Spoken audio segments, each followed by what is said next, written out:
आज Doubtnut app download करें। Doubtnut पर अपने सभी गणित, रसायन विज्ञान, भौतिक विज्ञान और जीव विज्ञान के डाउट्स का करो सफाया। बस प्रश्न की फोटो खींचो, एक ही प्रश्न को क्रॉप करो और तुरंत वीडियो सोल्यूशन पाओ।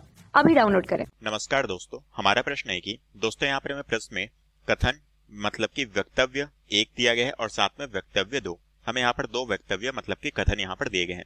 हमें बताने कि इसका सही निष्कर्ष यहाँ पर क्या होगा। साथ में यहाँ पर हमें चार विकल्प दिए गए हैं। हमें क्या करना है दोस्तों, यहाँ पर हमें इन वक्तव्य मतलब कि कथनों का सही निष्कर्षण यहाँ पर निकालना है। ठीक है, कि यह कथन हमारे सत्य है या फिर असत्य है। तो दोस्तों एक एक करके हम इन सभी वक्तव्य कथन को देखते हैं। ठीक है, तो दोस्तों हम सबसे पहले कथन पहले को देखते हैं कि कथन 1 में क्या कहा गया है, यह हमें सत्य कहा गया है या फिर असत्य कहा गया है। पहले में बोला गया है दोस्तों कि ZnOS थ्राइस माइनस FeCO मतलब कि कार्बोनिल समूह इसके 5 मॉलिक्यूल, साथ में है Ta फ्लोरीन के कितने हैं 8 मॉलिक्यूल है, साथ में 3- आयन है। हमें बोला गया कि इनके केंद्रीय परमाणु की समन्वय संख्या कितनी है, क्रमशः 3 है, 5 है और 8 है। तो दोस्तों हम जानते हैं कि ये जो हमें कथन पहले में जो दिया गया है, यह कथन क्या है दोस्तों, यह कथन बिल्कुल हमारा सत्य है। ठीक है, क्योंकि इसकी समन्वय संख्या क्या है 3, 5 और 8 होती है। कैसे होती है ये भी हम देख लेते हैं। तो सबसे पहले दोस्तों यहाँ पर हमें क्या दिया गया, सबसे पहले हमें यहाँ पर ZnOS थ्राइस दिया गया है। ठीक है, और ब्रैकेट के बाहर दोस्तों हमारे क्या है माइनस आयन है। तो दोस्तों हम देख पा रहे हैं कि समन्वय संख्या हमारी मुख्य तौर क्या होती है दोस्तों, ये हमारे लिगेंड पर डिपेंड करती है। तो दोस्तों यहाँ पर हमारा क्या है, यहाँ पर हमारा OH है जो कि क्या है एक दंतुर लिगेंड है। एक दंतुर लिगेंड है तो यहाँ पर होगा 1, कितने मॉलिक्यूल है 3 मॉलिक्यूल है, तो इंटू 3 करेंगे तो हमारी समन्वय संख्या कितनी आ गई 3 आ गई, जो कि यहाँ पर दिया गया था, ये भी सत्य है। बी वाला देख लेते हैं। बी में हमें दिया गया है यहाँ पर क्या है Fe है, इसके साथ हमारा यहाँ पर कार्बोनिल समूह है, इसकी संख्या कितनी है 5 है, ब्रैकेट बंद। तो दोस्तों ये जो हमारा कार्बोनिल समूह वाला है ये भी हमारा एक दंतुल लिगेंड में आता है, तो ये हो जाएगा हमारा 1, कितने मॉलिक्यूल है 5 मॉलिक्यूल है, तो इंटू 5 करेंगे तो हमारी कितने आ गए समन्वय संख्या, वो आ गई 5, तो यहाँ पर 5 आ गया। इसी तरह से दोस्तों हम सी देख लेते हैं।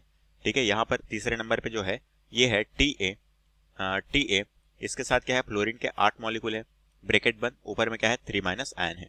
अब दोस्तों हम जानते हैं कि यहाँ पर क्या है, यहाँ पर दोस्तों TA के साथ हमारे क्या है, यह TA हमारे क्या है केंद्रीय धातु के तौर पे जुड़ा हुआ है। फ्लोरीन क्या होता है दोस्तों, फ्लोरीन हमारा एक दंतुल लिगेंड में आता है क्योंकि एक दाता परमाणु होता है। तो एक कितने मॉलिक्यूल है फ्लोरीन के 8 मॉलिक्यूल है, तो इंटू करेंगे 8, तो हमारे कितना आ गया 8 आ गया। तो हम कह सकते हैं यहाँ पर समन्वय संख्या क्या है 8 है। तो हम कह सकते हैं कथन एक हमारा बिल्कुल सत्य है। अब हम यहाँ पर देखते हैं दूसरे कथन को कि दूसरे कथन में क्या कहा गया है, यह सत्य है या नहीं। दूसरे कथन में बोला गया है कि समन्वय संख्या यह प्रदर्शित करती है कि केंद्रीय परमाणु से कितने लिगेंड जुड़े हुए हैं, ये बोला गया है। तो दोस्तों हम कह सकते हैं कि यहाँ पर ये जो हमें कथन दूसरे में जो दिया गया है यह क्या है दोस्तों, ये हमारा असत्य है। क्यों, क्योंकि दोस्तों हम जानते हैं कि समन्वय संख्या मुख्य तौर पर किस पर डिपेंड करती है, ये दोस्तों हमारी मुख्य तौर पर लिगेंड पर डिपेंड करती है। परंतु यहाँ पर जो बोला गया था कि लिगेंड की संख्या पर डिपेंड करती है, ये बोला गया है, तो दोस्तों ये हमारा असत्य है। यह दोस्तों हमारा लिगेंड की संख्या के साथ साथ लिगेंड की संख्या के साथ साथ लिगेंड की प्रवृत्ति पर भी डिपेंड करती है। ठीक है, लिगेंड की प्रवृत्ति पर भी डिपेंड करती है कि यह हमारा एक दंतुर है, द्विदंतुर है या फिर किस तरह का हमारा लिगेंड है, उस पर भी डिपेंड करती है। और यहाँ पर केवल कहा गया है कि लिगेंड की संख्या पर डिपेंड करती है, तो ये हमारा क्या होगा असत्य होगा। अब हम देखते हैं कि कौन सा निष्कर्षण हमारा सही होगा। पहला दिया गया है दोस्तों कथन पहले को सत्य कहा गया है और दूसरे को भी सत्य कहा गया है, तो ये गलत होगा। यहाँ पर दोस्तों दोनों को सत्य कहा गया है, तो ये भी गलत होगा। यहाँ पर हमें पहले वाले को सत्य कहा गया है और दूसरे वाले को सत्य कहा गया है, और यही निष्कर्षण हमारा यहाँ पर प्राप्त हुआ है, तो ऑप्शन सी बिल्कुल सही होगा। यहाँ पर पहले वाले को असत्य कहा गया है, तो ये ऑप्शन हमारा गलत होगा। ठीक है, तो हम कह सकते हैं कि ऑप्शन सी जो है ये हमारे प्रश्न का बिल्कुल सही आंसर हो जाएगा। कक्षा 6 से 12वीं से लेकर नीट, IIT, JEE वो एडवांस के लेवल तक 1 करोड़ से ज्यादा छात्रों का भरोसा। आज ही डाउनलोड करें डाउटनेट ऐप या व्हाट्सएप करें अपने सारे डाउट्स 8400 400 400 पर।